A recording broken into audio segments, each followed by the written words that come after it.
If you use Wi-Fi at home, in your office, on the farm, or anywhere in your operation, this story affects you.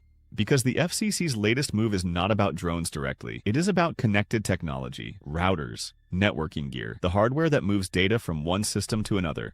And if you've been following what happened with the foreign-made drone restrictions back in December of 2025, this should sound familiar. In this video, we're going to break down what the FCC just did with foreign-made routers, why that matters even if you never touch a drone, and why this looks a lot like the next phase of the same policy trend we saw start with drones. And quick note up front, Hey Keslu at DroneXL did a great job covering this story, and we'll link to his article in the description if you want to read it for yourself. Alright, here's what happened. The FCC has moved to restrict certain foreign-made routers and networking equipment, citing national security risks tied to communications infrastructure and data transmission. Now, at first glance, that may sound like an IT story, something for networking people, enterprise systems, telecom folks, but that would be missing the point.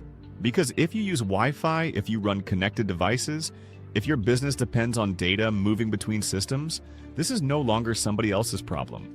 This is a technology supply chain story, and the same policy logic that hit drones is now showing up in another category of connected hardware. That's the real story here. Back in December of 2025, the FCC rolled out its foreign-made drone restrictions. That move was framed around national security and communications infrastructure, not just around airframes or payloads. The core issue was the communications side of the system. Radios, links, transmission pathways, the parts of the drone ecosystem that move information. Now we're seeing that same framework extend into routers and networking gear. Routers sit at the center of data flow. They manage network traffic. They move information between devices. They are part of the communications backbone in homes, businesses, farms, warehouses, and infrastructure sites all across the country. So while the story is not directly about drones, it is directly about the same kind of policy thinking that drove the drone restrictions in the first place. That's why this matters. The drone ban in December was not a one-off event. It was not just about DJI or Autel. It was the beginning of a broader shift in how the government is looking at foreign-made connected technology. And now that precedent has been set, it is not surprising to see the same logic applied somewhere else. Now, here's what did not change. Just like with the drone rules, this is not about instantly ripping existing equipment out of use overnight. It is not about forcing everyone to throw away what they already own tomorrow morning. This is about what comes next. Future approvals, future imports, future models, future market access. That is the pattern. We saw it with drones, where previously authorized platforms could continue to be used, sold, and supported, while future products faced a different level of scrutiny and restriction. And now we're seeing the same kind of forward-looking pressure show up in networking equipment.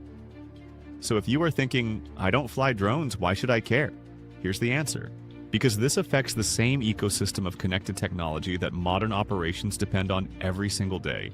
And for people in the drone world, this should reinforce something important. The December 2025 restrictions were never going to be the end of the story. They were the first visible example of a larger policy direction. What we're seeing now is that the FCC is willing to apply that framework beyond drones and into other categories of communications equipment. That means operators, buyers, and businesses need to think bigger. Not just about what drone they buy, but about the full connected stack around them. Controllers, data links, communications modules, routers, back-end infrastructure. All of it is now part of a broader national security and supply chain conversation. So what should people take from this? This is not a niche issue anymore. Second, expect this trend to continue. Once precedent is set, it becomes much easier for regulators to apply the same logic across adjacent categories. And third, understand that this is increasingly about future access, future support, and long-term sourcing, not just what is legal today. That's where the pressure is building. So the bottom line is this: if you use Wi-Fi, this story affects you.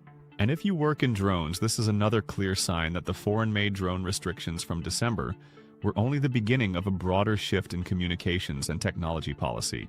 If you want more clear breakdowns like this on drones, regulation, and where the market is heading, make sure you subscribe and turn on notifications, and stay plugged in for more updates as this continues to develop.